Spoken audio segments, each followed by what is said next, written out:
African people have to understand that in this country where we are exploited all the time, where our ancestors were not paid for their labor, where we have had to work very hard, including with civil rights, just to have basic rights. We still don't have all the rights that we should have, as you talked about with police brutality, the fact that we can just walk down the street and that could be the last day on this earth. There is just a lot that we are fighting through as African American people. And so we should not be viewed as a problem or as an issue, because we are working through healing as well and trying to thrive in a place that wants to eradicate us on a daily.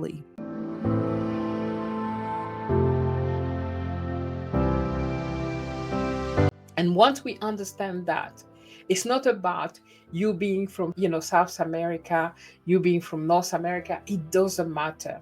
As Black people, we have a unique experience that we need to bond over and unite and recognize that regardless of where we come from, we need to unite and work together. That's extremely important.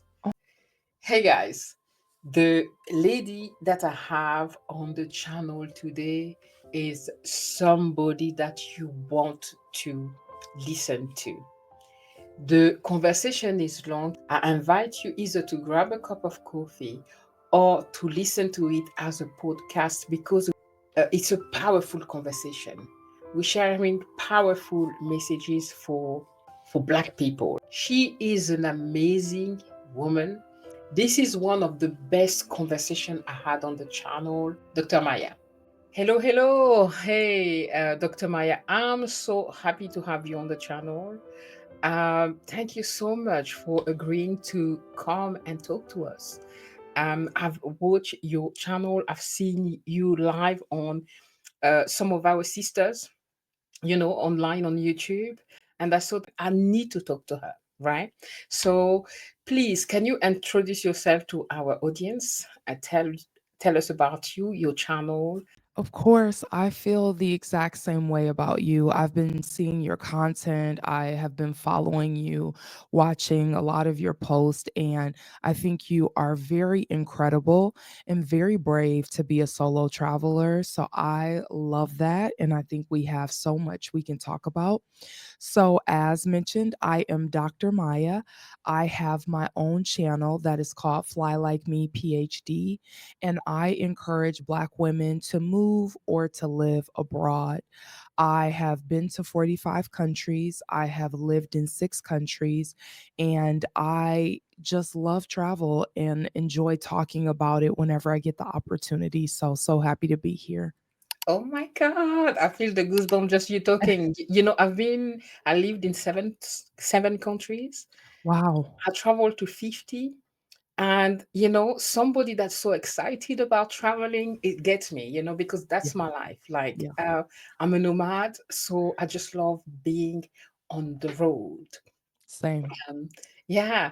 So to start easy, what's your favorite way of traveling? Because you were saying being a solo traveler, you think it's a cool thing. Do you prefer traveling as a group? Because when I watch your channel, I saw that you've done some group traveling and solo. What's your favorite? What's your favorite way of traveling? Yeah, I love the start of this interview. This is a great question. So, I have had the opportunity of group, of friend, of family, of solo, and they all have different pros and cons. I would say probably my favorite is gonna be with a trusted person, so like a family or a friend, just because you like know what to expect, Yeah. hopefully. You know the person's personality, you know their vibe, you know what they're interested in. With the group travel, we have named this as like a adult field trip. And Okay. so you like get to go kind of like with your classmates, but you might not know all of your classmates when you're going. And so it's also like taking time to get to know the people on your trip while Yeah. you're traveling with them. Yeah.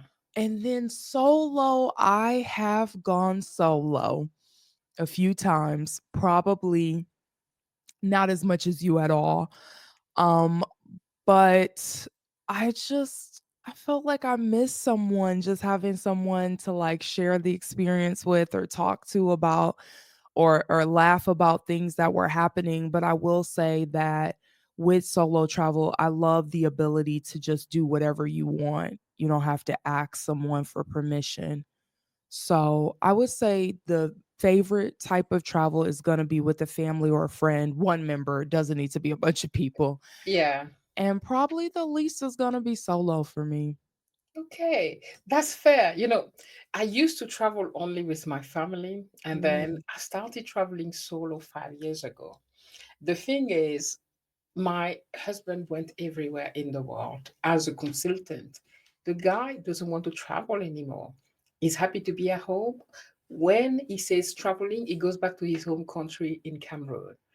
That's not traveling for me, it's just going back home. So I've decided, okay, I have to try to do that by myself. And I did. At first, it was scary. And then with time, it got easier. And I don't know for you, but when you travel solo, you meet people on the way. You're never alone, even when you travel solo. yeah, that's a really, really good point, you're right. I went on various tours and met people or stayed at hostels and was able to meet people. You're definitely not alone when you travel solo, and I actually had a really great time when traveling solo, so I do recommend it, and I think that it's fantastic that you have decided, "I'm gonna still do this thing," you know? I will find a way to still Yeah, achieve my dreams. That's great. excellent. I'm curious about the flag behind you. And you also have like a map of Africa that I can see there. I Can do. you, yeah, can you tell me a little bit? And I see something on the side that I don't see too much. I mean, I'm curious, like I'm nosy. I'm like, Yeah. what is there? What is there? Yeah, I noticed the same about your background. I think the background tells a lot about us and about our interests. So we'll Yeah. start with the flag. The flag, red, black, and white, is going to be Trinidad and Tobago. I went there for Carnival, and so I brought back Oh, the flag as like a memory. And then yeah. right behind my head, as you mentioned, is the map of Africa. Just always wanting to be connected to history and to roots, culture, very important to me. So I always want to be reminded of that. And Mm-hmm. then right next to that is actually a Afro Latina um picture, and it is a woman that is both black and both Latin.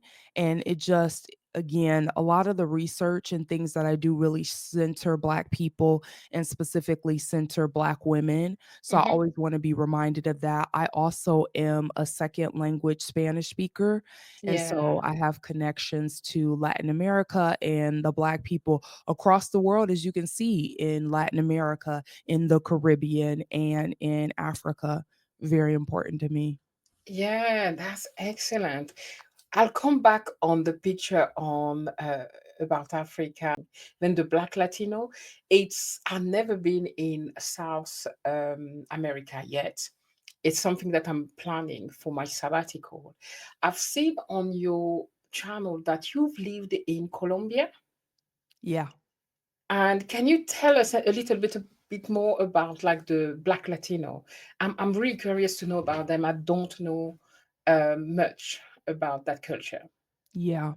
So I'll do a bit of history. This is what I am famous for doing, is giving a historical context. That's good. That's good. I need to learn. We need to learn. Yes. No worries. So, as you know, with the transatlantic slave trade, they took people from Africa forcibly and then brought them to the Americas, which would include places like South America, which will include Central America, which will include North America, even including the Caribbean.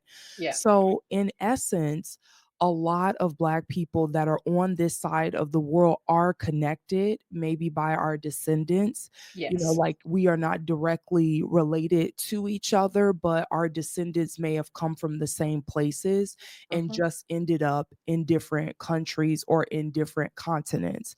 And Mm-hmm. then based off that, whatever the language was of the space, so Obviously, being in the US, we were forced to learn English, or being in South America, they were forced to learn Spanish.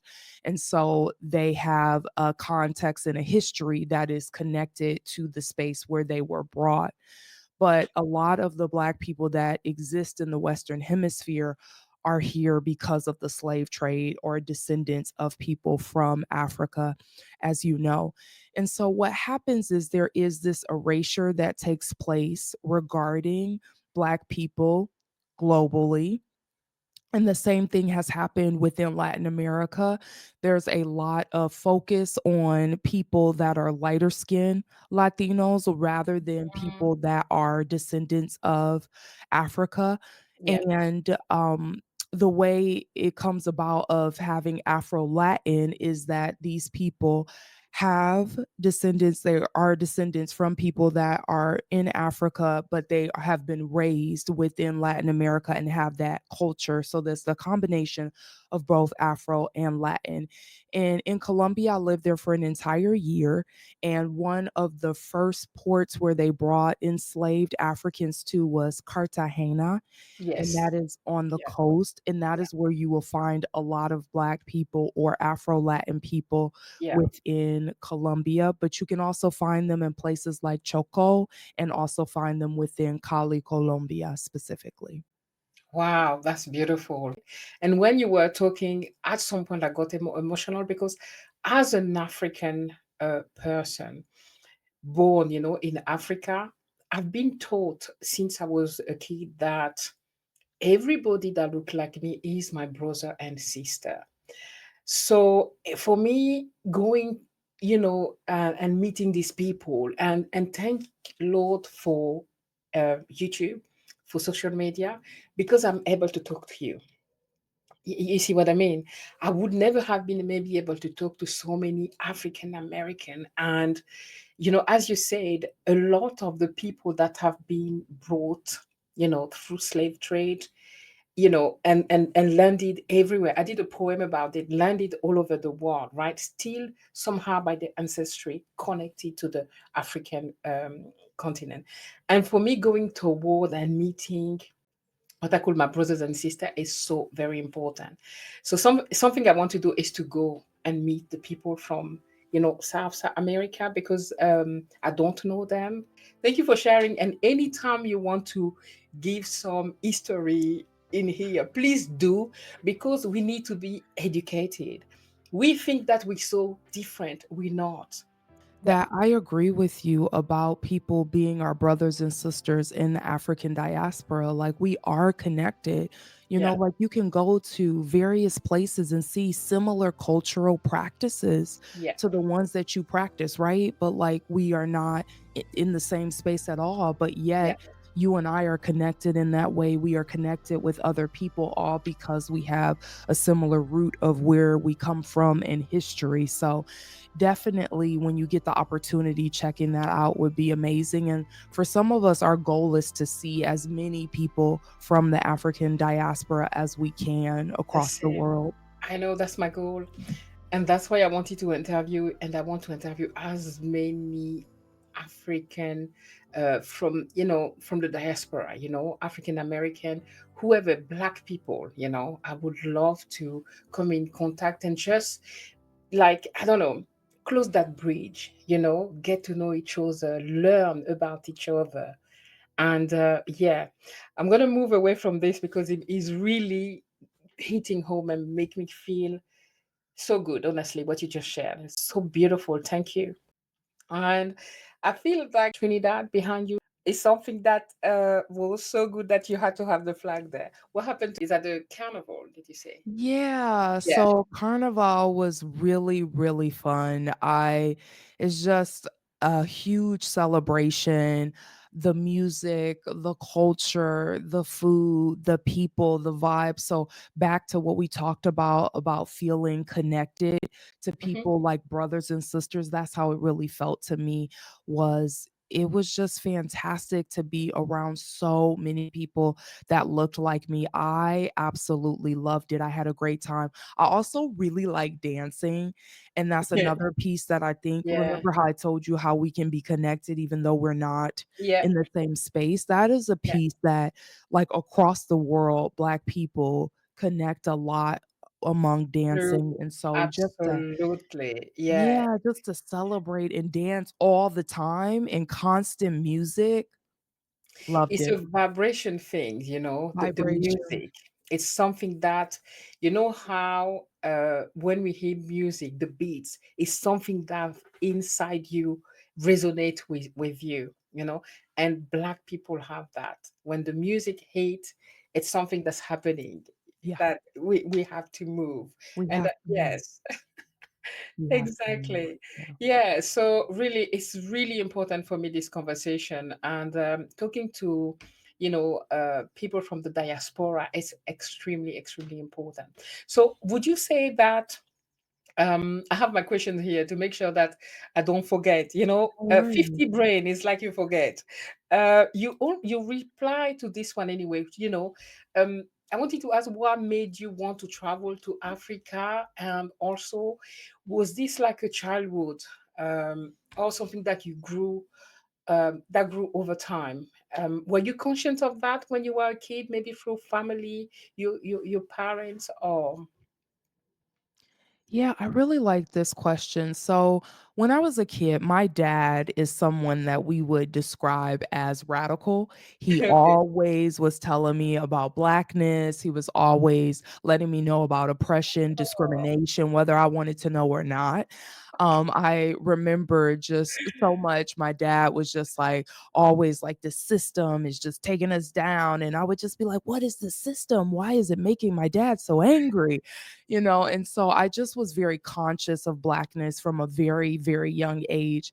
I wasn't fully to the extent that he was. He was ready to start a revolution. He was just very conscious of the things. And so I was not that conscious, but I remember learning about it and recognizing that it was important. Like you said, brothers and sisters, and feeling connectivity to people globally. mhm. And what made me really wanna go to Africa, it just is like it just made sense to me, like, the actual connection to seeing where our ancestors are from. We have conversations so much about them, we read history, we learn about them, but what is it like to actually be in the space and actually feel connected? And so one of the things that has always just really filled me with so much joy is whenever I go somewhere that has a large population of Black people and they're just like, or always just like, there's like a connection of Yeah, like skin tone, hair texture. You yeah, can just recognize that immediately and see yourself in another person.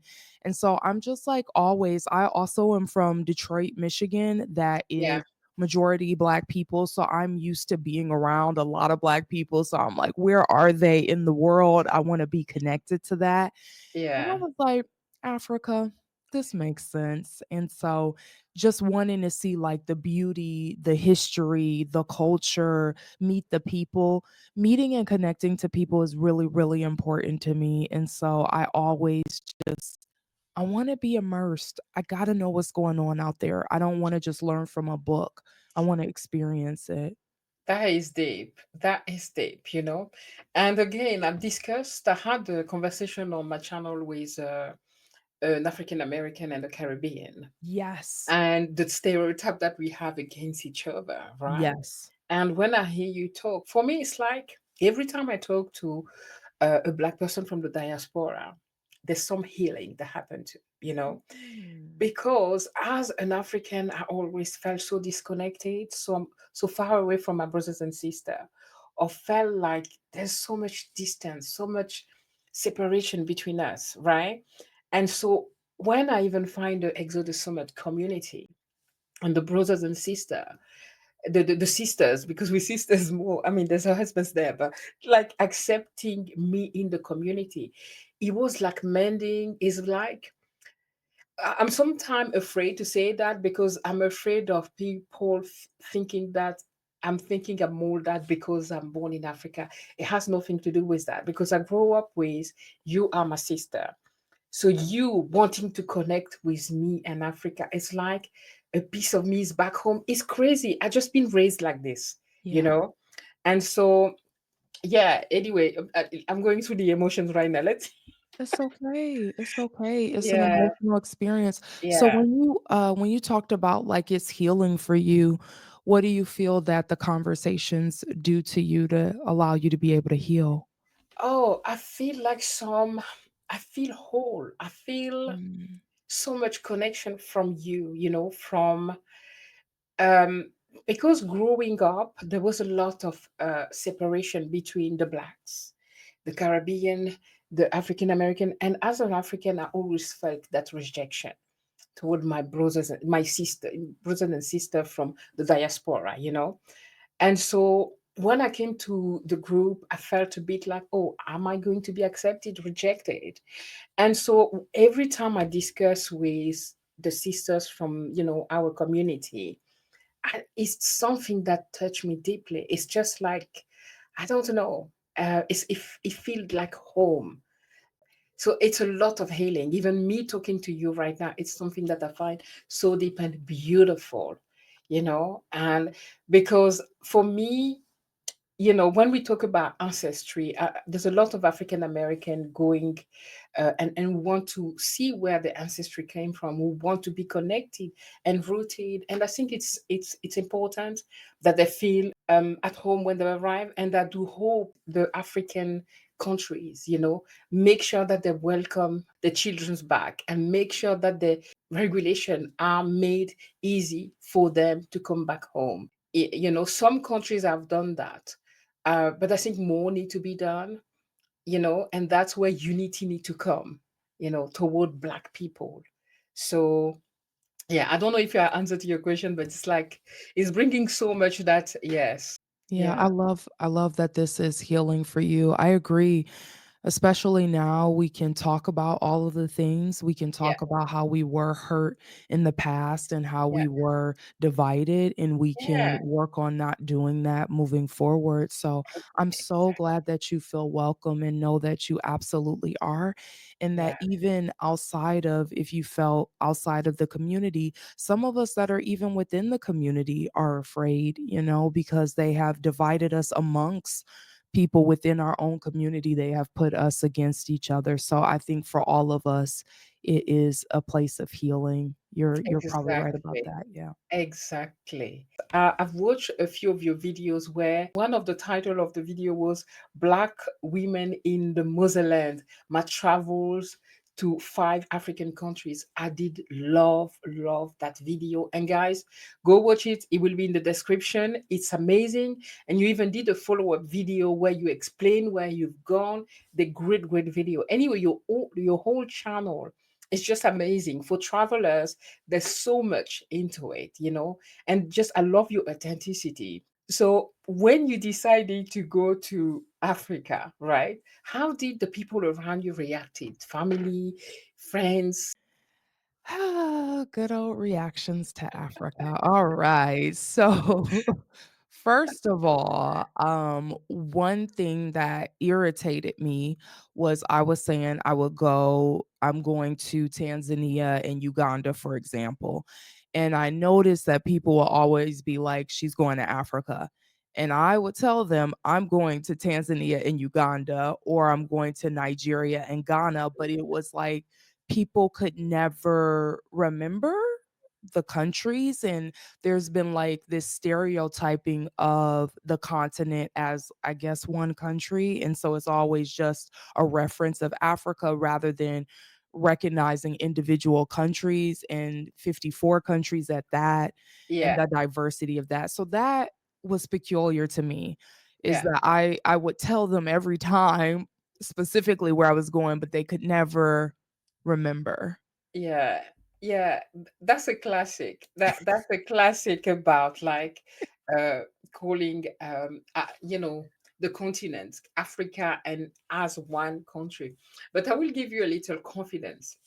There's a lot of African who would like to have Africa united. We would love for Africa to be united as one nation, simply because of what colonization did and continue doing on the continent. And they divided us so we can't stand strong. But if everybody comes together at one, um, we are such a powerful nation. And when I say we, is the diaspora, black people, and seeing Africa as a force. That's just a side note, but I totally agree with you.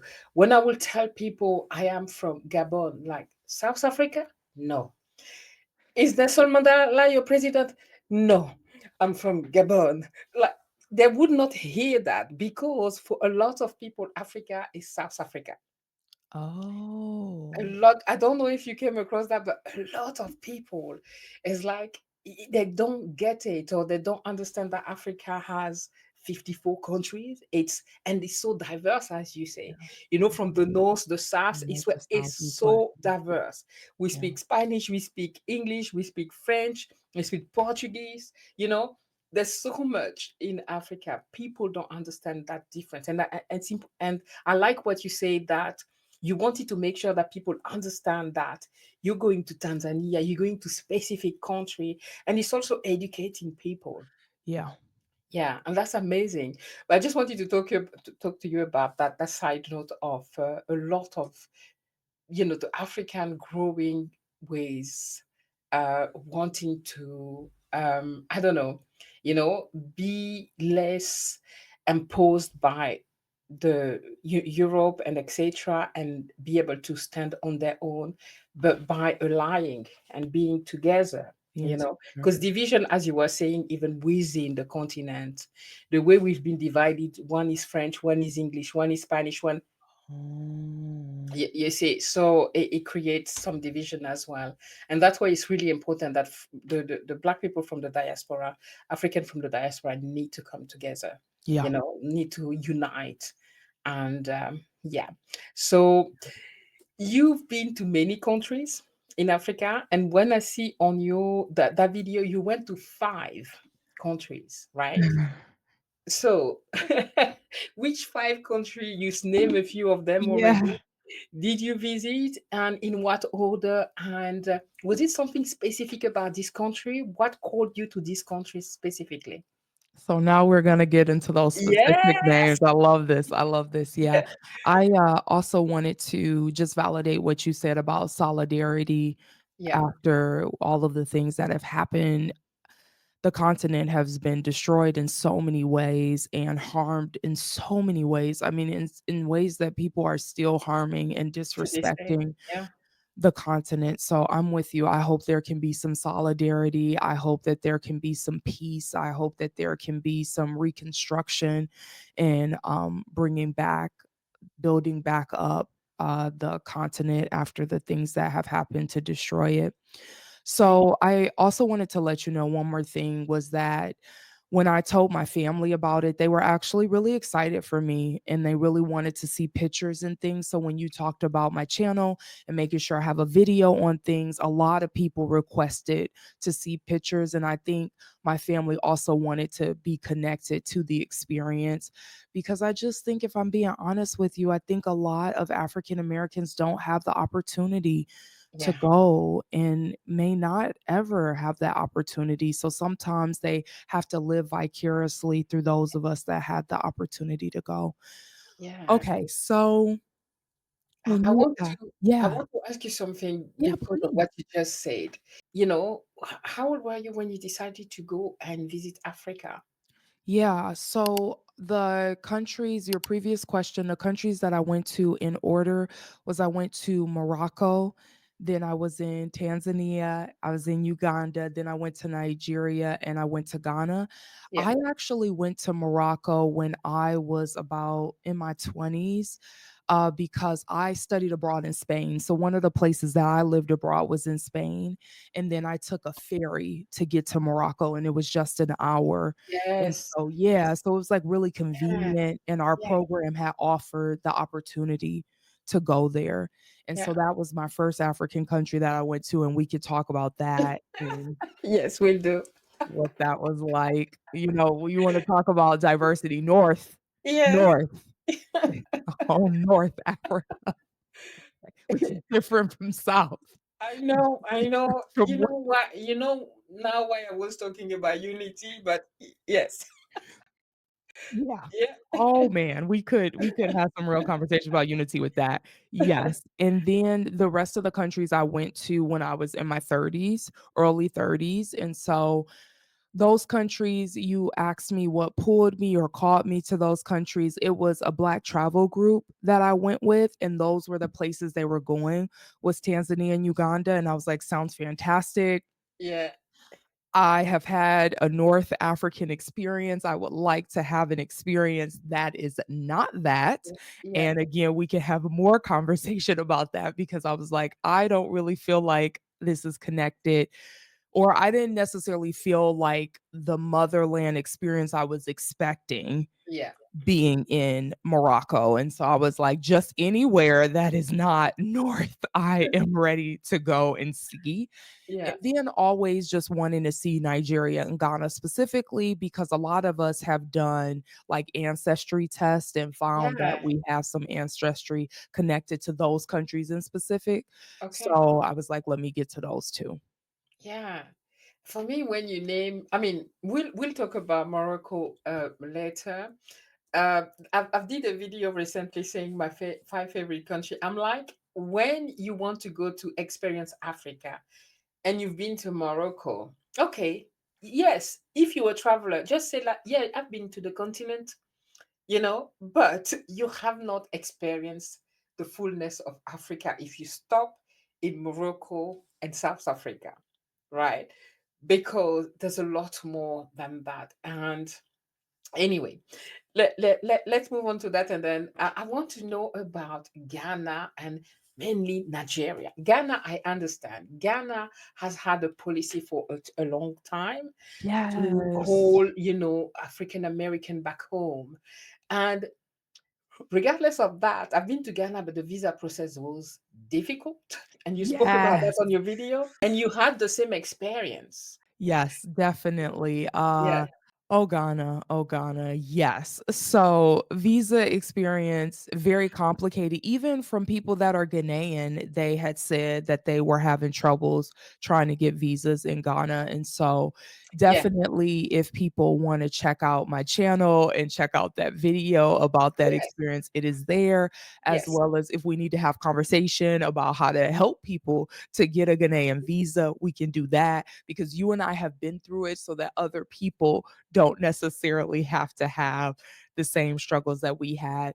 I also wanted to mention, just going back to Morocco very briefly, is that when I say it wasn't necessarily the motherland experience, I remember going there and them saying, "Are you from Africa?" And I was thinking, like, you literally live here, but are asking me if I'm from Africa, which I don't mind. But yeah, I just noticed there was like maybe some separation or distancing of themselves. I felt like some of the people, they wanted to identify more with like Middle East than exactly. necessarily identifying with the continent, which was confusing to me. And then Yeah, I also did not see a lot of people that looked like us in that country. So yeah, that's why I was like, didn't know. I just had yeah. no idea. I was like very young at the time. I was in college. And so I just had no idea. Yeah, you will have to search for them, but like in Morocco, Algeria, Tunisia, Egypt, you would have black people there that are Algerian, Moroccan, but you have to find them. It's not the majority, and it's true that there's been this big separation between them and sub-Saharan Africa. Um, but it's not everyone. There's a few people that really like, we are African. But it's not the feel you have when you arrive because they identify as North Africa or as Moroccan more than I'm African. Like, if you ask me, because I keep losing, forgetting what I'm trying to call myself. It's okay, we'll come back. It's okay. It's No worries. if you ask me, I will tell you I'm African. because I embrace Africa. I was saying it doesn't matter where I am on the continent. I'm at home. Regardless if the local want me to be at home, I will fight with them like I am at home. you know. So it's yeah, it's complicated with North Africa. That's where we really need to work hard. A few of the presidents in the past from North Africa did try to bring that unity. So there's work that are being made about unifying Africa. But there's a long road to go, because we've been divided, and there's a lot of healing for everyone to do. But we're not going to go there, because otherwise we go close to the politics, which I avoid. But yeah, but the thing that surprised me on your channel is like you went to Nigeria. Yeah. Nigeria is a country where I so want to go to Nigeria. I haven't been there yet. Nigeria is not the country where when you first time in Africa, when you're trying to discover Africa, people will go to Ghana, it's next door, but will not go to Nigeria. Yeah, so I'm very excited to hear your experience. Although I watched the video, and by the way, I did love the way you introduced the African countries and your experience. Not that everything has to be rose. When something wrong happened, you said it, but the way you express yourself was with so much respect, even when something wrong happened. Like, a corruption is something that we know happen, Right. but Right. the way you express it anyway, I will stop talking. And can you tell us your experience about Nigeria? Of course, of course. So, what you mentioned is very surprising to me.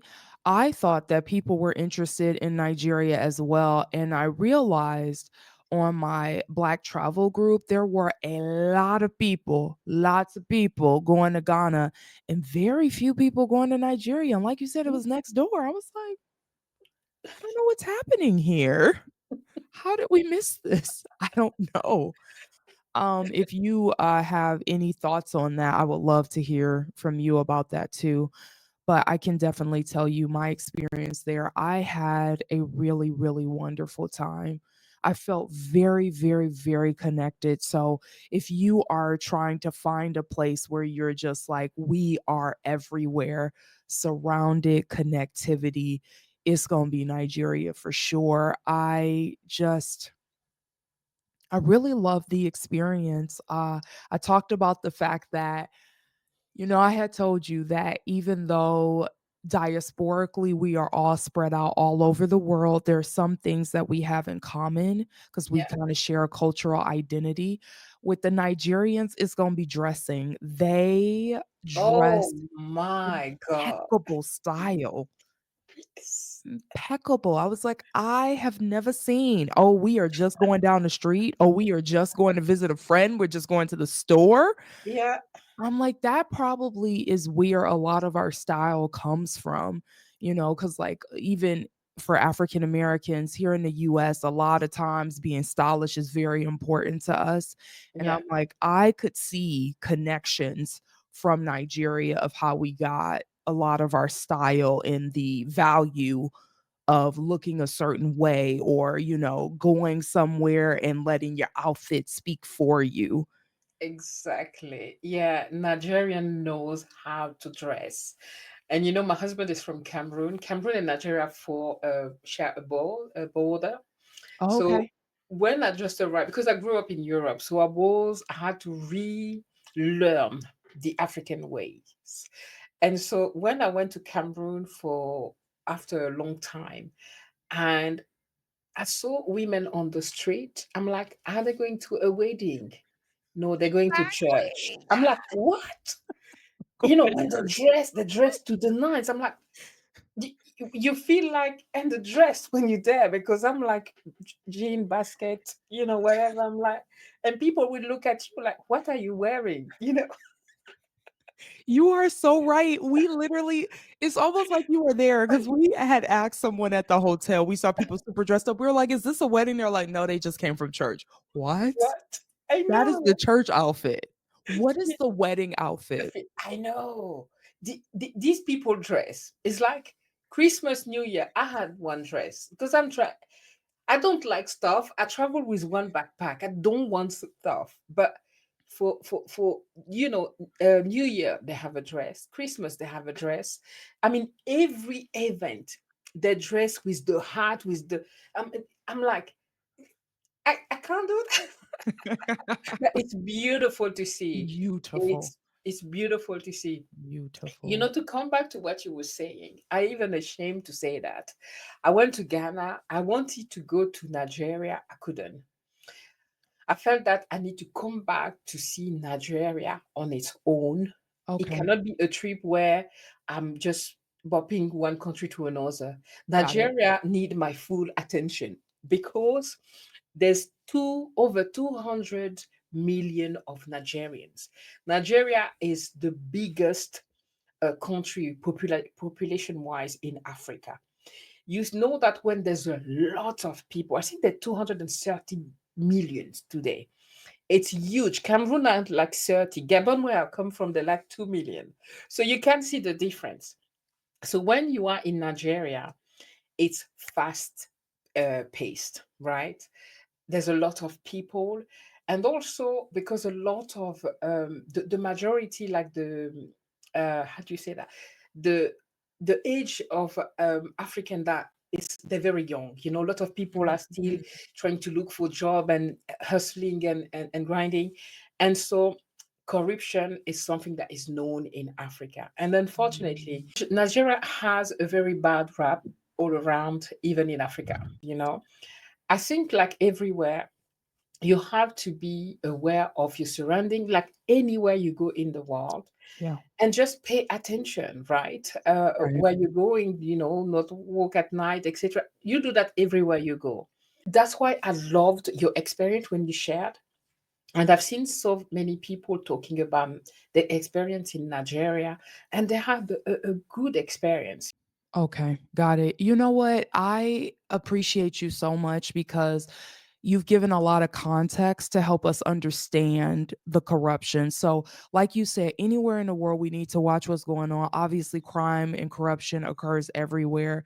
And specifically, places that are overpopulated or like just very dense, like has a lot of people, it has the potential to be something like that. And then when you talked about like young nations too, places that are still growing, people Yeah, are still trying to figure out things. So we don't necessarily have to blame, the place or individuals for what is happening. Like it's a structural issue, or it's yeah, an issue that is related to the country more so than it is to the individual people that happen to live in the situation and obviously are trying to survive. So yeah, you're right. I think for Nigeria, it seemed to be more obvious to us, where other places I've been, there's like things that are more invisible that maybe you wouldn't pay attention to in terms of corruption, like pickpocketing. yeah, You could just be walking and your wallet's gone and not notice it. yeah, But when we were in Nigeria, it was very obvious to us. Like people will ask you, like, could I get paid for this? Or yeah, will you give me extra money for that? Or I yeah, just helped you do that. So can I get money for this? Like it was just very visible to us. And so in that way, we just tried to be as respectful as we could. We set our boundaries, or we just walked away, if you have yeah, to do that too. But like you said, a wonderful time and a wonderful experience. I'm glad that you want to take time in Nigeria. I do feel like you should. There is so much that we were able to do. I mean, canopy walks were I just know. I've so seen nice. that was amazing. I don't know if I'm that courageous though. I'm Yeah, just not courageous, but you could yeah, do it. You could do it. No yeah, worries. Like it seems like a height issue or something you could be afraid of, but you don't even have yeah, to look down if you don't want to. You can yeah. just walk straight across. But the fact that you can just see the vegetation, the green, I the know. trees, just being Yeah, out there in nature, I yeah, think makes it worth it. yeah. That's excellent. And I'm happy that, it's important to not generalize and just like bash a country just because of a few people having you know, doing bad action, and then you will treat the whole country as being a bad country to be. I don't think so, because I met Nigerians and they're hard worker people. They're hard worker. And you know that today, please don't, other African, don't fight me here. Nigerian music today, oh my goodness, is the music that put Africa on the map worldwide, as well as other music, of course. But Nigerian have a lot, but when you have 230 million of people, over 200 million, it's hard. People have to fight hard to find job, they have to hustle a lot. And unfortunately, it's something that you see in many places in Africa, even in Cameroon. And that's where that unity is important, because it brings more work, more stability in our countries. So people aren't fighting for their life so much, that instead of the resources, because Africa is such a rich continent, but the resources does not benefit the people, right? So there's a lot to do. But thank you. It's rare for people to go have those bad experiences, and it's easy to say, oh, it's a bad country, right? And even watching your video encouraged me to, yes, because I want to go to Lagos, I want to go to Abuja, I want to go to different places in Nigeria. That's why I want to take my time. Take your time. Yeah. Take your time. No, that's great. I am so happy that you said that and you gave that context. And yeah, shout out to that Nigerian music. That Oh is my legit God. as well. Oh my Yeah. gosh, you reminded me of something. We actually went to a dance class and Yeah. it was fantastic. Like just learning the dance moves, listening to the drumming. You're right. Yeah. That music was really good. I think that was probably one of my favorite things. You know, the theme is I love music, I love dancing. So that Yeah. was like my favorite part of the Nigerian experience was being out there and dancing and listening to the music. And it was just like a live band. They were really playing all the instruments right there in real time. They are amazing. Nigerian, if you search Nigerian music, sorry, online, Alade is somebody that I like, P Square, Davido, there's so many, and they're just amazing musicians. Yeah. So to come back to the countries that you've been to Tanzania. What are the other countries? Yes, Tanzania and Uganda. Uganda. Okay. And is there something that surprised you the most in these countries? Was it any culture shock when you arrived? Yeah, so when I was in Tanzania, we were in Zanzibar, and I noticed like the Muslim culture. Yeah. And I don't think I was expecting that at all. I had not my apologies, Tanzania, I had not packed the appropriate clothing for the situation. I was thinking, "Oh, shorts and, short Yeah. sleeves," and every time we went to, like, a church or something, they're like, "Can you please put this on? Can you put this skirt around your waist? Can you put this jacket on?" So, forgive me, I was thinking it was hot, so, like, let me wear something breathable, but surprisingly, like, full pants, like, full, long sleeve, and Yeah. it was, very hot, but the people were Yeah. like, "This is what we do," "This is the culture." So I would just say, yeah, that was a culture shock for me. I was not expecting the connectivity to that culture in specific, to that religion Yeah. in specific, yeah. Yeah. A few countries in Africa are Muslim, like Yeah. Senegal. There's a few of Okay. them. And Okay. so when you go there, yes, the dress code is, you need to, I mean, the easiest thing to do is this dress that I have. I went to Cote d'Ivoire, and Nice. my luggage was lost. So I had only the clothes that I had on me. The good thing in Africa is you can also, as a souvenir, buy one of those long dress, Yeah. and then, you know, have it Beautiful. for whenever you have to go to places where you need to cover up to completely. Yeah, but that's what, we're talking about diversity in Africa. That's one of Mhm. them. You see, you don't Good expect point. it. And funny that although I'm African and I know that, I would certainly go also and then be surprised, although I know, but you just don't think of it. You don't think of it. You don't think of it. So yeah, okay, that's cool. In anything challenged you in what you saw in Africa? Yeah, Any specific country or generally? yeah.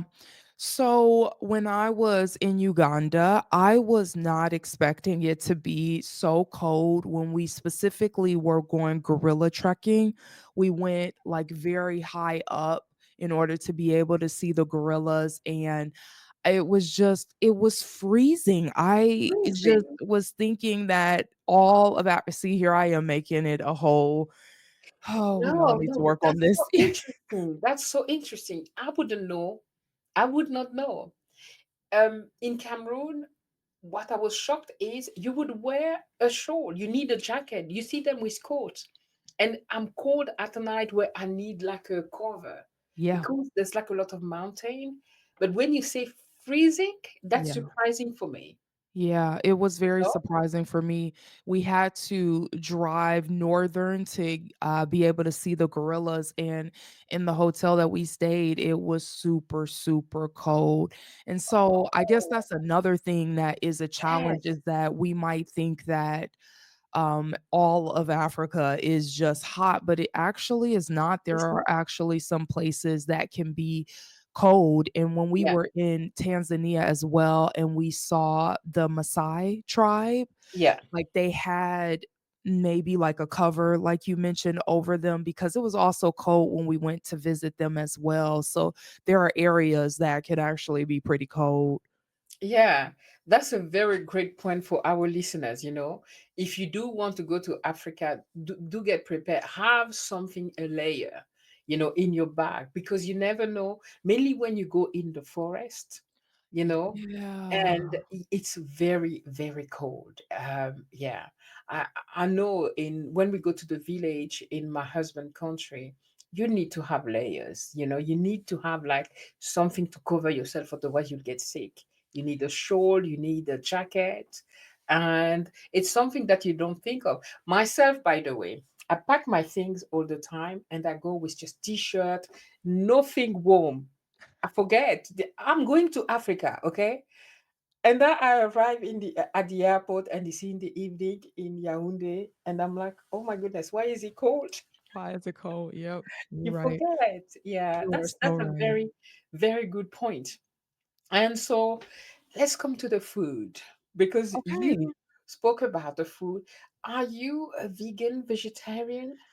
Yeah, so this is always gonna be the hardest part, and Yeah. I am a difficult person to ask this question to. It's always gonna be me, because I lean into, like you said, vegan and vegetarian, and Hmm. so been that way for like 7 years. Yeah. And so people always wanna ask me about food, and I'm like, "I am not the person to answer this question, but I can tell you what other people said. I can at least give you the reflection of another person that I watched eat the food." Yeah. So, back to Nigeria, food delicious. I heard that people really like that pepper soup. There Hmm. also was a pepper soup with goat, and they really enjoyed that as well. As you know about like jollof rice, there's a competition, and Oh my somebody said goodness. I best know. jollof rice was Nigeria. I know. Yeah. Everyone will say they have the best jollof rice. One says it, so we don't actually know. Yeah. Yeah. So, that's one thing I would say about Nigeria is I heard people really like the food in Nigeria was, like, top tier was Yeah. there. When we were in Tanzania, we ate it was a lot of fish. I think, being close to the water, there was just a lot of, like, maybe seafood, and I think people were not as happy with the seafood, but they also might not like seafood, so Yeah. it just might not have been a big draw for them. And then Uganda, what I really liked, even though I talked about that hotel being cold, shout out to that hotel because they really did prepare food that we wanted. And it was in a way of like a Ugandan dish, but they would ask us, did you want meat in that? Did you want this to be vegetarian or vegan? And I felt that the food that they brought out was so good. And it wasn't the same meal. The chef would make me a different vegetarian meal every single time, but it It's was really amazing. good. Yeah. Yeah, yeah. So what I'm curious though, because there's some people that are vegetarian and vegan that go to Africa, and I think it's a good information to have. I was vegan for 5 years. And yeah, I was Wow. hardcore vegan for 5 years. Okay, And hardcore then we moved vegan. to Cameroon. We moved to Africa in 2015. People will be angry at me, family, because like people to eat meat in Africa, it's how do you call it? It's a privilege. It's something not everyone. If you go with to families in Africa, they don't do eat meat a lot. They Oh, eat those vegetable, with root vegetable, with green leaf mixed with oil and stuff, granite. But they don't eat meat a lot because meat is expensive. it is So expensive. me going there and I'm invited to family member and all, and I don't eat meat. I don't eat fish. I don't eat anything. And I'm actually vegan, not even vegetarian, so I won't have eggs. They fought me. My husband started being also like a bit frustrated because of the family. And little by little, I did reintroduce meat because I've never been a big meat eater at the Okay. time because I don't digest it well, Yeah. so it was easy for me. And Yeah. I'm just curious, as do you call yourself vegan, vegetarian, or you between both of them? Would you say Yeah. vegetarian? I would say my story is similar to yours. I was hardcore vegan for about like 4 years. Yeah. And then I moved to Colombia. It's a similar story to yours. I moved to Colombia, and that's when Yeah. I became vegetarian. Yeah, yeah. But did you manage, as you say, apart from that hotel that managed to make you like beautiful meal tailored to your need, when you were moving to these different countries, did you manage to find food that, because there's a lot. The thing that you say in one of your video is if you're a hardcore vegetarian, a lot of like the thing that they put to put the sauce, even when they call it vegetarian, has shrimps, has this, and you won't see meat there, beets, but it's there somewhere inside. So how did you navigate that? Did you manage to find food when you traveled all around? What did you eat?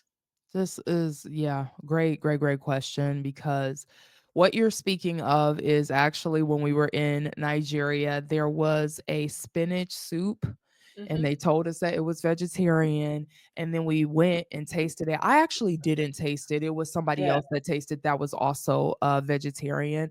Mm-hmm. And they were like, this tastes like this has fish in it. And then we found out that there was fish in the broth. And so that's another thing that will get you that you won't even know is Yeah. again like the jollof rice. You look at it and you're like, oh, it's just rice, but the broth actually has chicken in it. So when it comes to eating abroad, one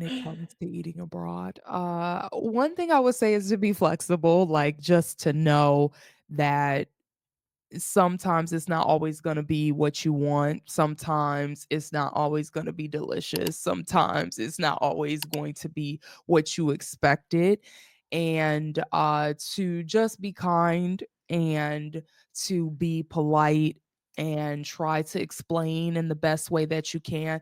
I would say maybe one of the main things is when we say meat, I think people get confused about what that specifically means. So maybe breaking that down, like you Yes. said, instead of just being like, I'm vegan, done, you were like, listen, no egg, listen, no dairy, right? Like you literally have to make it specific. So you have to be like, no fish, Yeah. no chicken broth, Yes, that's no. what I was talking about. The broths that will put you that's true. That's so important what you just said. It's a great point. A lot of Africans, sorry, don't understand what vegetarian and vegan means.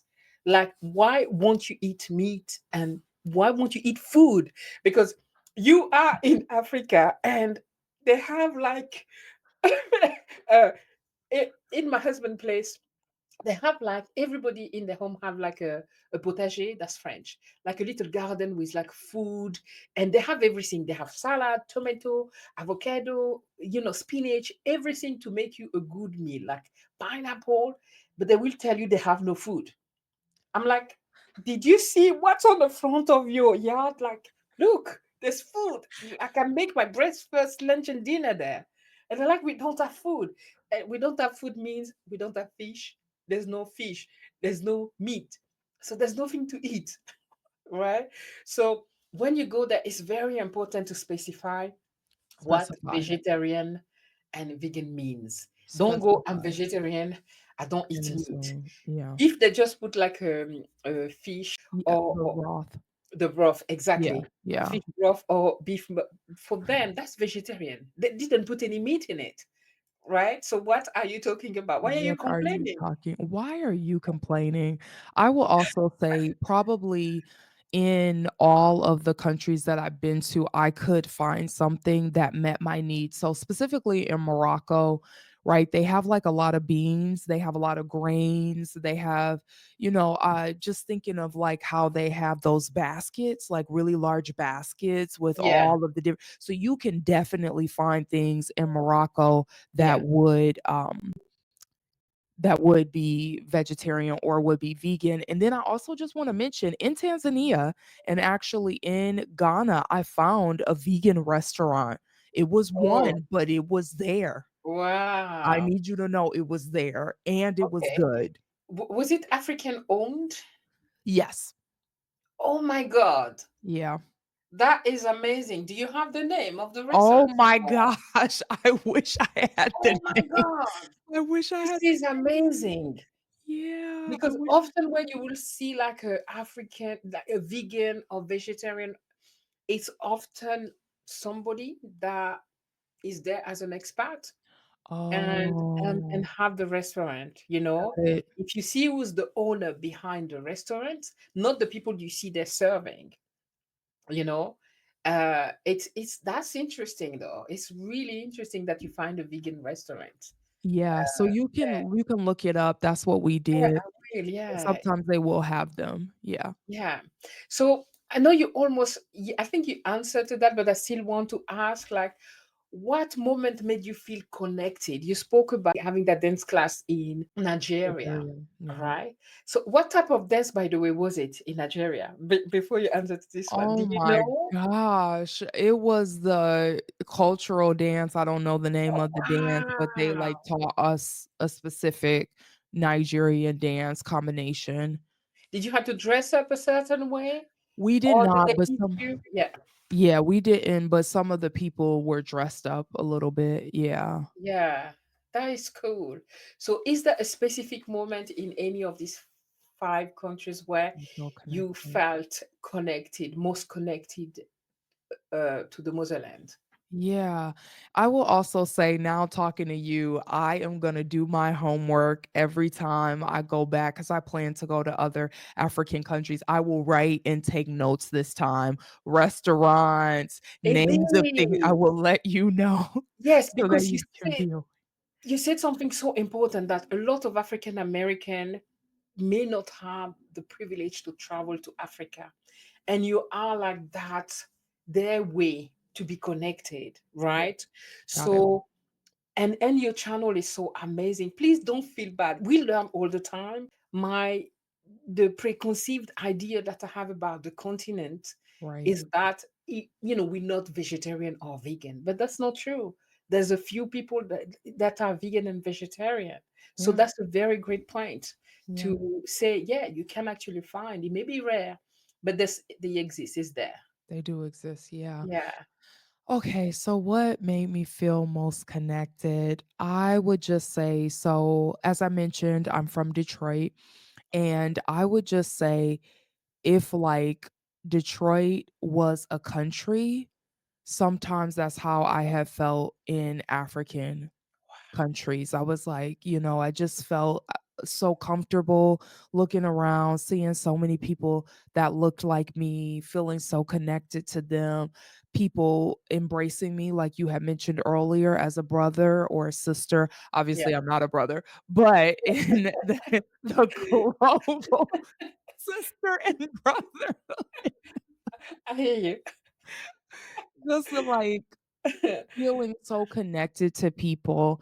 Yeah. And then probably the most important piece to me was when I recognized pieces of my culture that I do that was also connected to what was happening there. So, Mhm. like in Nigeria, like I told you, when we were dancing, and it just felt so freeing and just so, I just felt so connected to them in the space. We didn't have to use words, we didn't have to speak. We were connected just through dancing and music. And when I was in Ghana, going to the museums and learning about the history and learning how other people have been fighting for the liberation of Black people globally, have been risking their lives, have been gone to on to be imprisoned in order for us to have rights. I felt very, very connected to that. I love that and I appreciated that. When I was in Tanzania, I would definitely say just getting to smell, oh my gosh, some of the herbs. Like we went to a place that just had 100 types of seasonings. I'm like, whoa. And they're like, this seasoning is for that. This seasoning does that. Use this Yeah. seasoning for that. They like literally you can buy a combination that will give you all of the main spices so that you can season your food. And I was like, wow, it's not just salt and pepper. There are so Yeah. many other seasonings. I so can relate. Sometimes I call myself the fake African because I'm still learning and relearning because I grew up in Europe.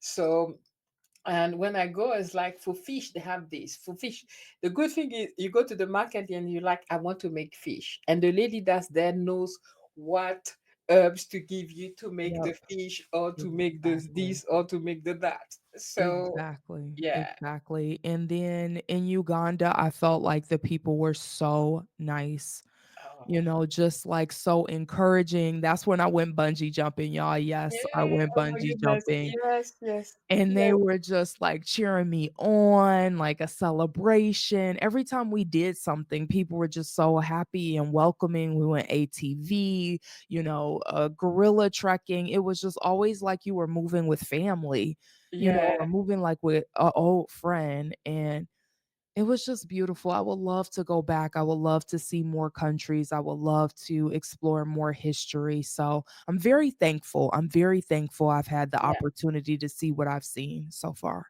yeah. That's amazing, Dr. Maya. And you are so adventurous, like bungee jumping.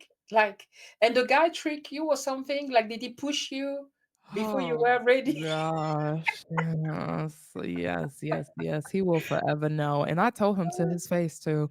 So when bungee jumping, I was the only one brave enough to go on my group in Uganda. And I get up to the top. I have my harness. I was really excited. I'm ready to go. And so the guide is like, all right, we're going to count down from 5 all the way to 1. I'm going to throw you on 1. I'm like, ready to go. So he's counting. It's like 5, 4. I'm getting ready. On 3, he pushed me, and I'm like, "What? I thought we were going on 1. How you gonna throw me on 3?" And so I was just unprepared. And then he had told me before he was only gonna like touch the top of my head with the water, dunked me into the water. So then I was like, Yes, yes. so unprepared. So I talked to him after that, and I was like, "How dare you throw me Yeah, on 3 when you said 1?" And he goes, "You looked really nervous. I think that you would have backed out if I waited to 1, so I had to throw you on 3." yeah. They do that. I've seen them doing that, a lot. Girl, I can't even go on roller coasters. The only place I go when I go to America, because I used to go there a lot in Orlando.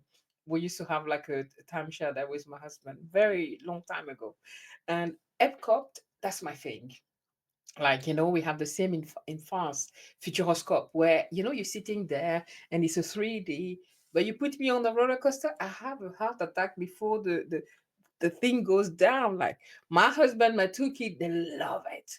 Really? Yeah, while they're in the air, I'm in the cups. You know the cups? Like the baby cups. Yeah, I'm good there.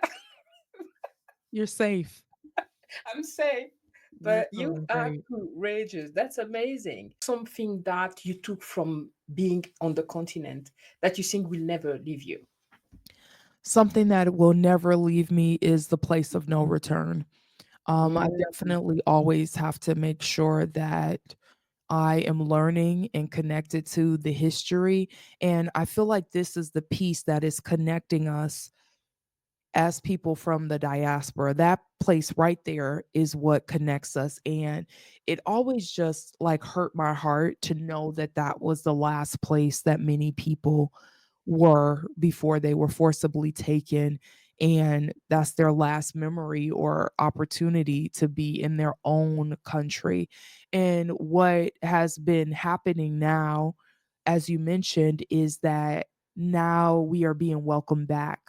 We're yeah, being welcomed back with open arms to come yeah, back again, and now it's like you can return, and I think that part really stuck with me. Like, at one point, it was the point of no return, and now it's the point where we can return, and I think that will stay with me for the rest of my life, is the fact that we now have the opportunity to return. that is beautiful. And as I said, I do hope that we, when you are in Africa, I don't know how you felt. Did people were welcoming, did embrace you as one of theirs? That's Yeah. beautiful. Yeah, for sure. You think that going on the continent it shifted something else in you?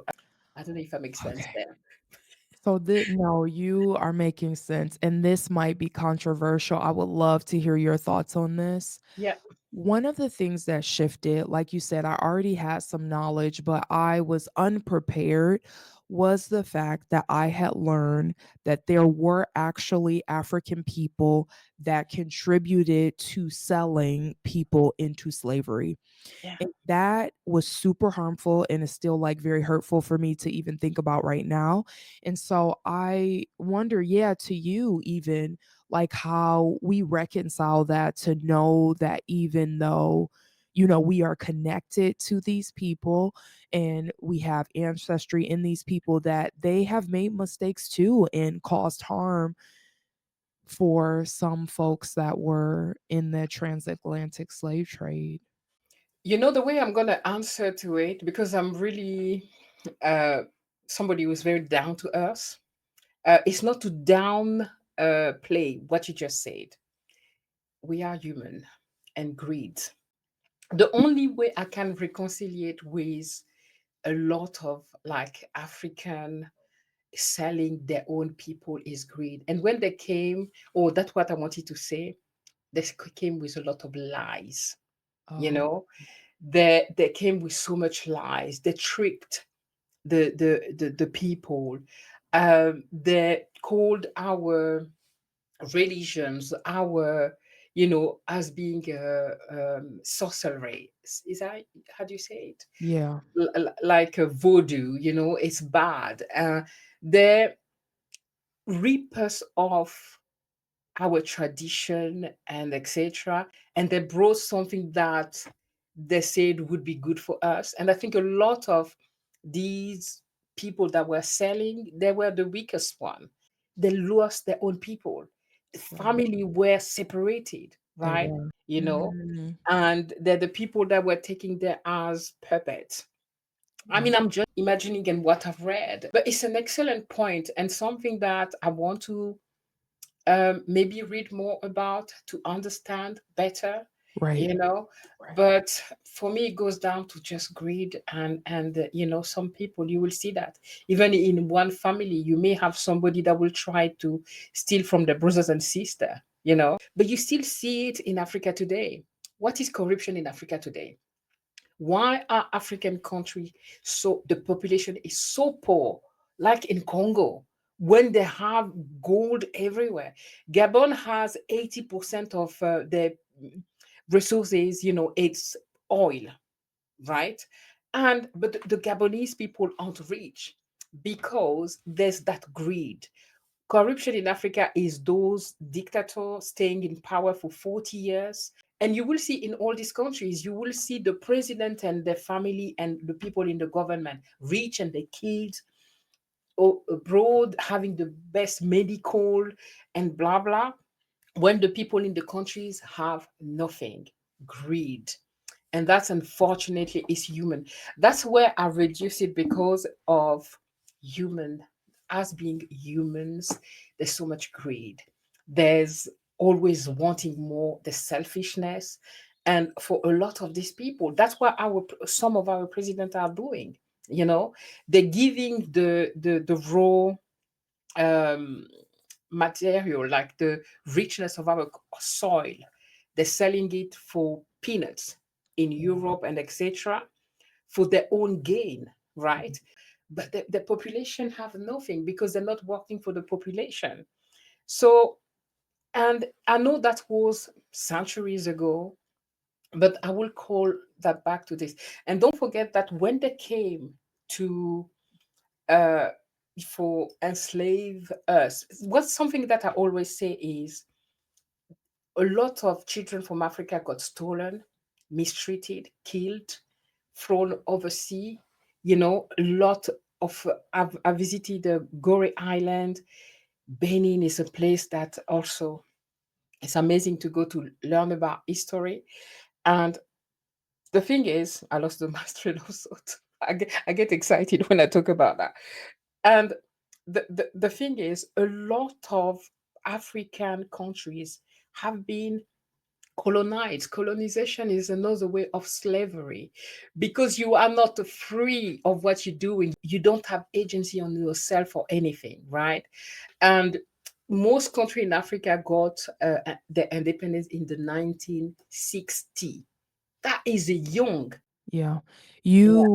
I talked about how I'm the person that's bringing history to your channel, but you did a fantastic job in bringing us the historical context of that. Thank you so much for that. That was fascinating to learn about. And like you said, greed has really done a lot of us in. And just to like quote some book, and I don't know the book, but I had read this a long time ago, is that poor people die on rich land.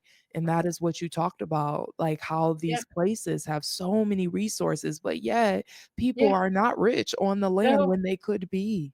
I know. I know. Africa is anyway.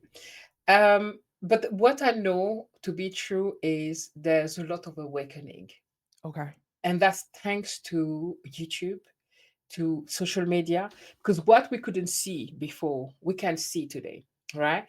Even me, like about African American, I didn't understand a lot of things, but seeing what's happening and how Black American are sometimes feeling like a second class citizen in their country is something that hurted me so much. Yeah. I don't watch the news, but often it makes me feel when I see all the police brutality and things like that. I was crying like they're hurting my people because you see you there being hurt, Right. Absolutely. you know?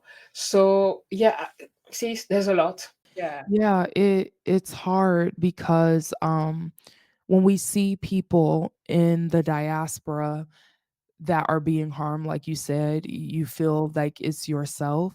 We Yeah, feel that we have like a shared fate with these people because if they're going to treat somebody that looks like that in that way, then what would stop them from treating me in that way? Or even if exactly. you weren't treated that way, just the fact that you feel connected to that person because you're like, that is horrific and nobody should be treated that way. So, globally, in terms of being a Black person, there is just so much happening, anti-blackness, like you talked about, dehumanization, we're talking Yeah. about murders, we're talking Hmm. about tormenting people, we are talking about relegating people to the bottom. So there is this collective conversation Yeah. about the way that Black people are just mistreated in general and how that is not okay. The way that people think that we can just be bought, sold, mistreated, treated any old kind of way is not okay. And so back to your earlier point about that solidarity, maybe having that solidarity, maybe being connected to one another, because that's the thing too. You asked me about like one thing I took away is that there were people, actually African Americans, connecting with people in Africa also to fight for liberation. So specifically, we could see a Yes, lot of people went yes, to they Ghana. were. Exactly. A lot Yes, of people went to Ghana and they were like talking about issues and they were having conferences. And so maybe that is one thing that actually can be helpful to us is to connect with other people across the globe that are also being mistreated, and we can help to kind of liberate ourselves in the future.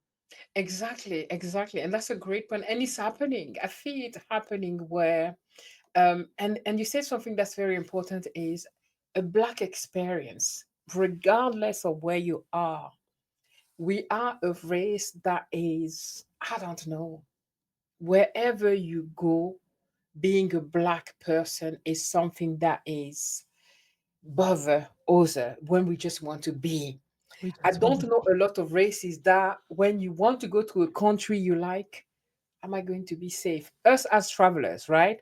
That's why you see a lot of videos like uh, safe place to go as a black person, black being black in such country because just being us is such a problem for so many people in the world.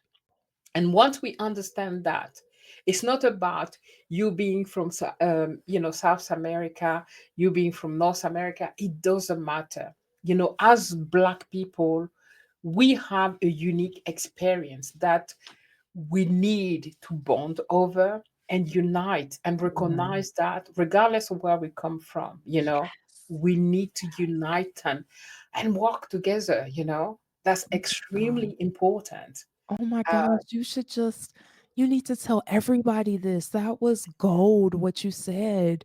We oh, need to unite. Yes. yes, it's so important. It's so important. And we're doing it. Yeah, You and me here. we're doing You it. see what I mean? We are We are doing it. doing it. We are Yeah. doing. So yeah, and our channels, and that's why I'm really, I love your channel. I love what you're sharing there. And I do hope, guys, please go see Dr. Maya's channel. You will learn a lot. Not only about places in the world you've been, and also your experience as a Black woman.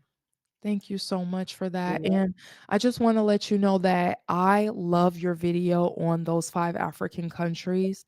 Oh, yeah. Fantastic video, incredible. It's like you didn't even touch on the countries that are most commonly spoken about. Like, you gave us information that we really need to know. In a similar way that I say that, I might have the opportunity to go places that other people can't, you did too. Like, you not only were able to go to African countries, but you also went to ones that we don't commonly get to hear about or know what's going on. And you gave us wonderful information from being in stores to talking to people in real time. Like, just a very good video, very well Oh, done. Love, love, loved it.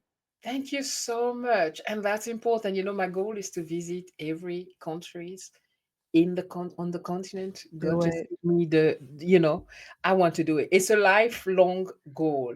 Okay. But instead of concentrated elsewhere, I want to concentrate on visiting these countries and of course going elsewhere because the world is a beautiful place.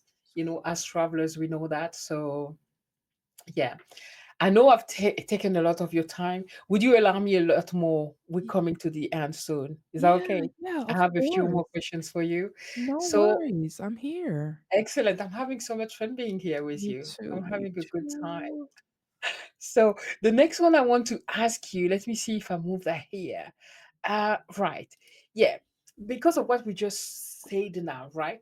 What do you wish, more African people knew about African American? Because we need to Oh learn about each my other. gosh. And often we have those stereotypes. I had mine before coming. I was like, they don't like me, they think they're better than me. We Mhm. have those stereotypes, right? And it's when you n- get to know one on one, you need to learn, and we need to pass those stereotypes that were put there with all the division that have been put upon the Black people.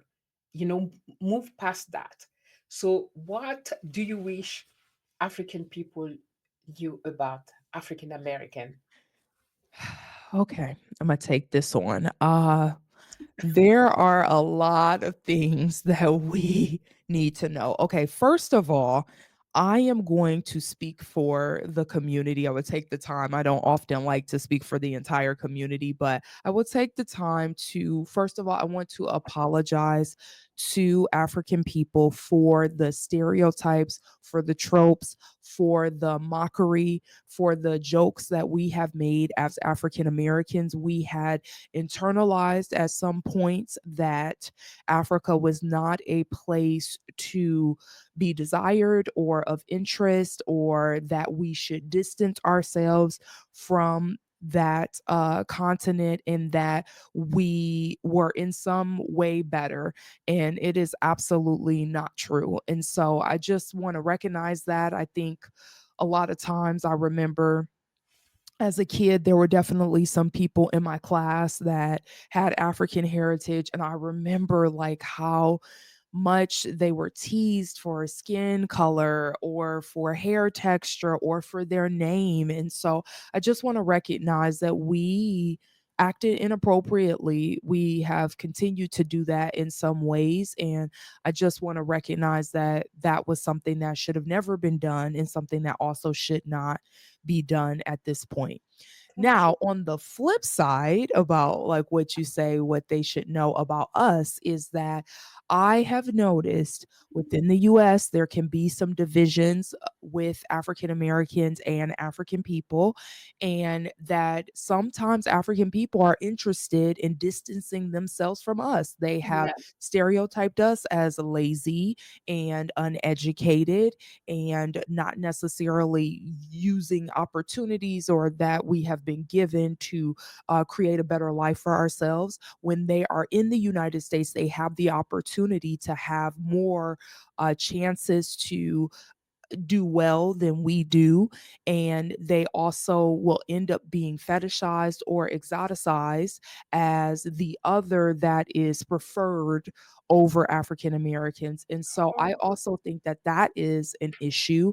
And African people have to understand that in this country where we are exploited all the time, where our ancestors were not paid for their labor, where we have had to work very hard, including with civil rights, just to have basic rights. We still don't have all the rights that we should have, as you talked about with police brutality, the fact that we Mhm. can just walk down the street and that could be the last day on this earth. There is just a lot that we are fighting through as African American people. And so we should not be viewed as a problem or as an issue, because we are working through healing as well, and trying to thrive in a place that wants to eradicate us on a Mm. daily. Wow. Thank you so much. Thank you for sharing that. And as you are as an African, it's very important for me to hear this, because I spoke to one of my two friends from two African American, and they shared that. And I'm so sorry to say that. I was like, I never heard that. Where are you hearing it? But I was talking about my own experience. But I grew up I was born in Africa, grew up in Europe. Europe is very different than America, right? And I'm never scared for my life as a Black person. There's racism, but I'm not feeling that somebody's going to kill me, or you see it's very different. And it's very important for African people to understand that. And I'm so sorry, I've heard that African, when they arrive there, they like distance themselves and don't want. And the way I interpreted it, and you see, this is why we have those stereotypes and we run with it thinking that is the truth. And all of that, that these prejudice is from whoever put us in this situation and pull these to separate us even more. And African people need to understand that the experience there. And the thing is, like, African people, when they come to America, like earning what they earn, that they would never earn that in Africa, for a lot of them. So they feel like that's the a lot of African are still in that America being the American dream, right? So they go there, and so of course they want everything, and they have those salaries, and they don't understand why. aren't you wanting the same as us? But your experience is so different, and it's important to hear it from an African American, because we don't understand it. Even I did not understand it until I've been in the Exodus group, and I hear like the how Stephanie and Rashida encourage women to, live their life and stop being used and stop being. You only understand that if you put yourself in the shoes of the other person and where they're coming from. So I'm so happy that you shared that, because a lot of my community is African as well, and it's important for them to understand and hear that yes, you go there to try to get money to send back home, and so you want all the job that you want there. That's their country as well. They live there, but they're not treating well, and they've been fighting for centuries, for their right to be respected just as humans. Yeah, so thank you so much. And I'm so sorry. I've heard it so much that African react that way to African American, and I find it so sad, Yeah. so sad, that they cannot recognize that that's the brother and sister, and they've gone through a lot in that country, and you're just passing there. You are a tourist there. Even if you dare to find a job for a few years, you want to go back home. It's very different. Like when we expat, we've been expat. I'm sorry if I'm going right and left with that. We've been expat in Dubai and Bahrain. We lived there for 5 years, right? But we expat there. We went there because there's no tax there. What you earn, girl, is all your money. And you earn a lot more than in Europe. You're there for a time period. You there to earn something, and then you go back home. I cannot go and compare myself. And I've seen Bahrainian and Dubai people from Dubai, not the Dubai that you see on TV. Go to the back, because I always go where the local are. The life on that flashy that the people that you see in the Homer or whatever. Yeah. So I think there's a lot of education to do, you know, and that's a great message there. I may want to clip that part, because people need to know and learn about the experience of other Black people. And I don't know if it's, the term Black sometimes is controversial, but I just call it for what it is. That's how they name us. So, I am learning about the controversy of the word black as well. Oh yes. my. So, so yeah, thank you. It's very important, to talk about this subject. And I think that I hope we'll have like panels of African American,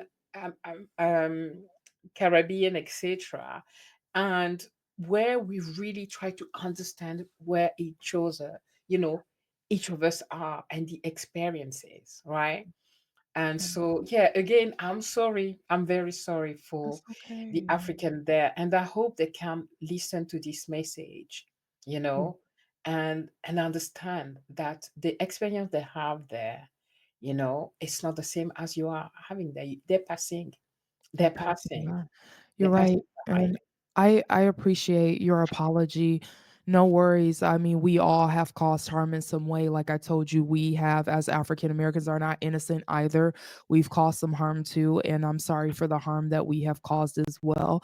And I Yeah. hope that we are working on that and trying not Yeah. to lean into that Yeah. anymore. But you made a really good point about being an expat. That is like the luxury of not being from a country. Yeah. We have learned that when you are not from a country, that country is going to treat you better than if you're Mm-hmm. from it. And this is globally.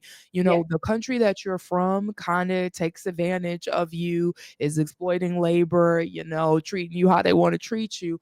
But when you go somewhere else, it's like, oh, you're a visitor. Oh, you're a guest. So let's Yeah. like bring out the red carpet for Yeah. this Yeah. special guest for this limited time. You're Exactly. bringing resources into the country or contributing in those ways. And so people are excited about that, as well as sometimes you don't seem like a threat to that government because it's like Yes. maybe you don't understand what has happened, you don't know about the wars, you don't have all of the history. So it's Mhm. like, "Oh, you just passing through," but somebody that's been here through it all and has been fighting for For their justice and life. rights, Yeah, they're like, "Yeah, no."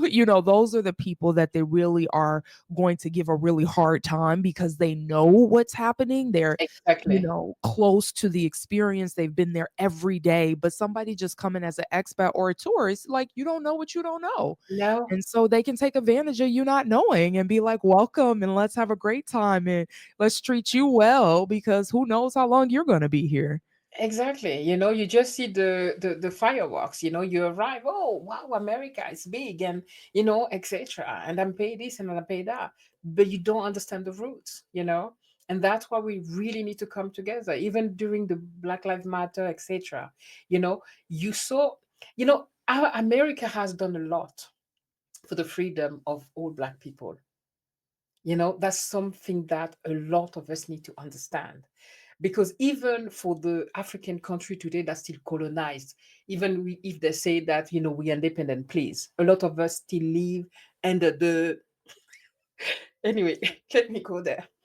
So, seeing African American fighting for their right, even I gave me the right, gave me the permission to call myself and be proud of saying I'm African. Honestly, because I wouldn't have locks before. I had to wear waved when I was in France because who would employ me? Like if but seeing you wearing your hair, seeing African American being so proud of being Black and marching, and this gave the force, to all of us to feel free. Me calling myself, even me being a solo traveler, Stephanie, Mama Stephanie, I call her.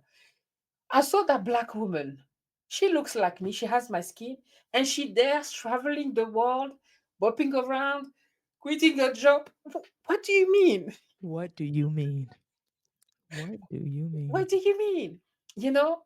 And as you also, I see you traveling, watch your videos, and I'm like, wow, that's somebody like me doing that. And you there wearing your hair. Yeah, So we empowering each other. for African sure. American have done a lot for the freedom of Black people.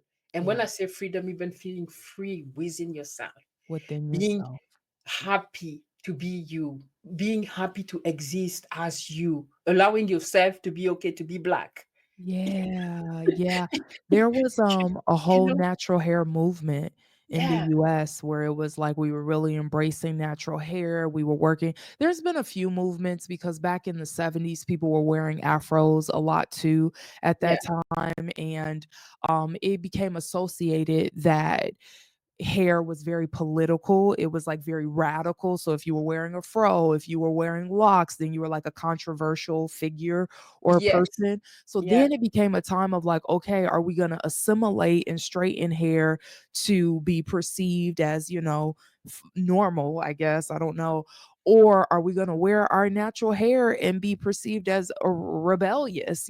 So it definitely still is a statement that is being made when one chooses to wear natural hair is that you are maybe not interested in aligning into all of the ways of like white supremacy or yeah, assimilation, and yeah, that you want freedom and that you potentially want liberation. You want to be recognize for who you are, just how your hair naturally grows, as we all should be able to. I also want you to know I love your hair. I think it looks fantastic. It is thank so you. stylish. I'm like, go on, go on, go on, go on, go on. So I'm always happy when we can just embrace ourselves naturally. I know, and thank you for that. Thank you for telling us that it's okay. It's Because I okay. grew up having like straight hair, weaves, because I needed to assimilate in France to be able to. If you have a job, people won't see you. And since I've been in that way of, recognizing myself for who I am, accepting that I'm African, I put every statement that I can, like the dress, the everything. And that's thanks to the American. It's the African American that honestly helped me to allow myself to be. I you love know. that for you. Congratulations. So you see That's how wonderful. we are. Anyway, Yeah, yeah, we need to move past that it's and wonderful. Yeah. love on each other. Love on each So other. yeah. So the next one I want to ask you in the same line is, and what do you wish more African American knew about Africa from your Oh, experience, your interaction? Did you manage to talk to, like, I mean, you talked to, did you keep some connections, or even just your experience there? yeah, Is there anything that you want to bring uh, back home about? for sure. All right. So, to my people, dear African Americans, one thing that we need to recognize is what you have already talked about is the diversity of Mhm. African countries. Not to think that every place is the same, not to think that it is just, I am so sorry to say this, but this is the truth, that is just the Lion King, okay?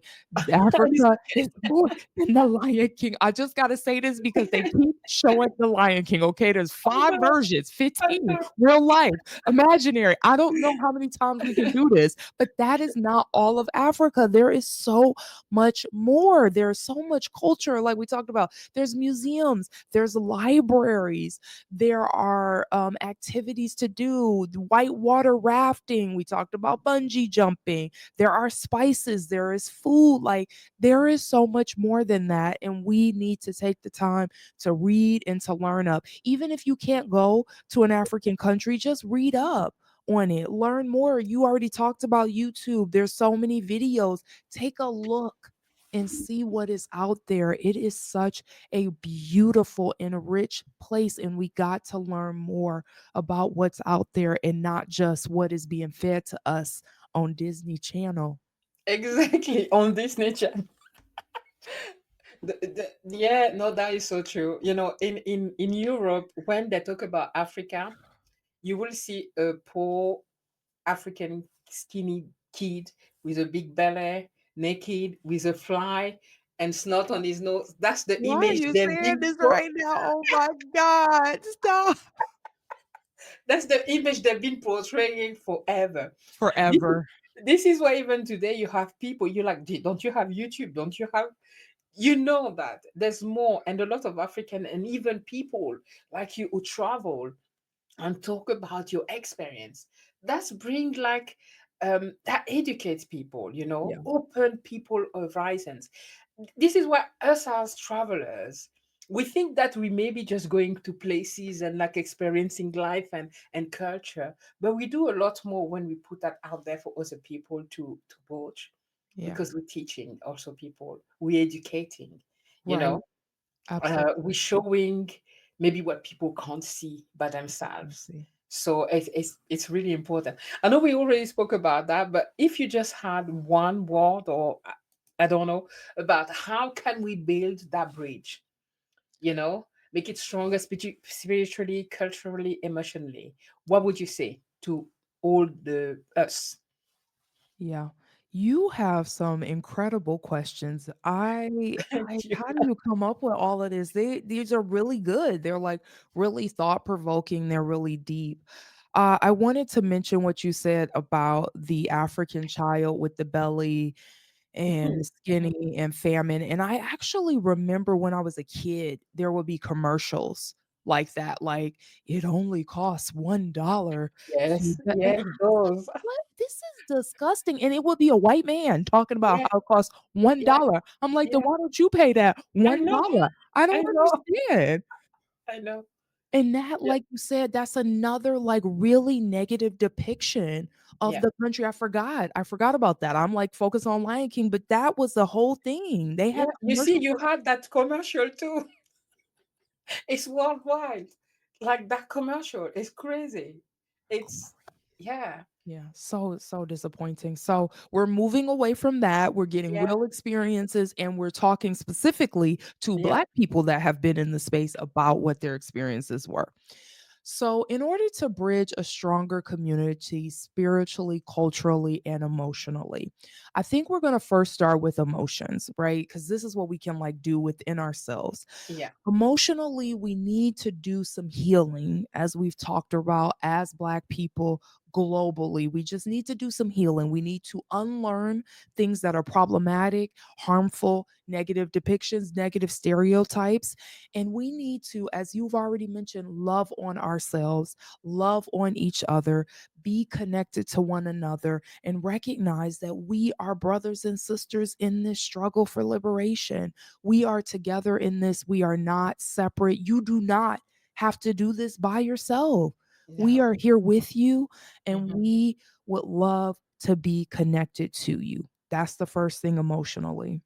Mhm. Culturally is we need to recognize that everybody's culture matters. These are not culture wars. This Yeah. culture is not better than that culture. This culture doesn't do that better than this culture. We all have something of value. We are all connected, and we have probably all been impacted by each other's culture, right? This is a Yeah. part of globalization. So Yeah. every culture has value. Everything that is the practices that are happening in cultures have value, even when we don't understand them.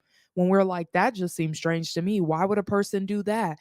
But it's a different cultural space, right? There are different places, there are different customs, there are different things that people do. So instead of jumping to conclusions of like, I don't like that they do this, why don't Yeah. we try to understand? Yeah. What is it that they do this? Where did the history come from? How did this become a cultural aspect or a Mhm. staple for people? And then when we talk about spirituality, I like to think about the ancestors a lot in terms of spirituality. We need to be connected to our ancestors. We need to know that the work that they did was not in vain. What they have done to get us here to this point with the rights that we had, how they sacrificed their lives, their family, and themselves for us is important for us to remember and to be connected to. We have to respect what they have done. We have to remember them, and we can never forget the history of what has happened to Black people on Mhm. this earth. Wow. That is powerful, Dr. Maya. I have nothing to add. You you're so eloquent anyway. And just it's beautiful. Thank you. I don't have anything to add there. It's amazing. Thank you Thank so much. No problem. We're coming to the end. There something that I want to ask you is what would you say to somebody who is scared or hesitate to visit Africa, despite everything that we shared today? And girl, this was a powerful conversation to me. It's, you know, often that you want to talk, you can prepare a lot of things, but you don't know what what can come when people connect. For me, that was an amazing conversation. Same. Same. Thank Yeah. you. So what would you say to people out there, our people out there who Yeah. are still scared, hesitate, because the news do a good job at trying to separate, divide. And what would you tell them? They should major in dividing because that's what they love to do on the news. Okay, what I would tell you is that we have talked about the fact that there are 54 countries in Yeah. Africa, and there is a country or a space for everyone.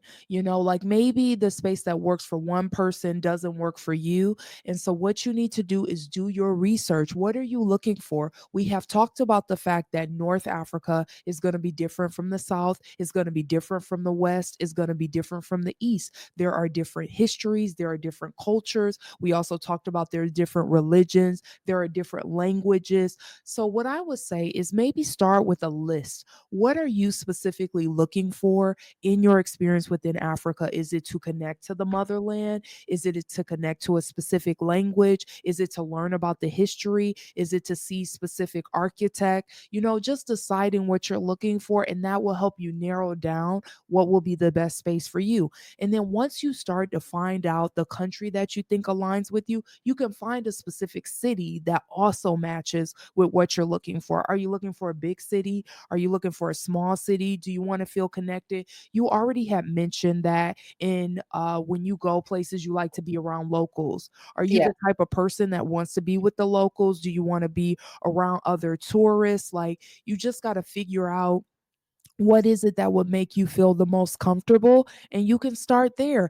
And to shout out to your video, you really have told us about, like, okay, if you want an experience that is not as challenging, start with this country. If you want an experience that is more challenging, if you feel like a professional traveler, if you will, Yes. go to that country. Yeah. Maybe also talking to people that have been to the places too, and seeing like what their vibe was, what they learned from it, and how they would rank those specific countries can help to alleviate some of the stress or angst that you feel about going to a country in Africa.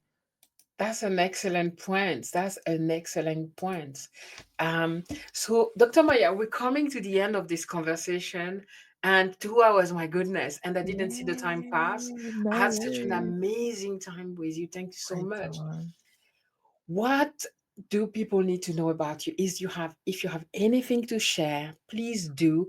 And guys, this is Dr. Maya's channel there. Please go there, and we have all the link under the description.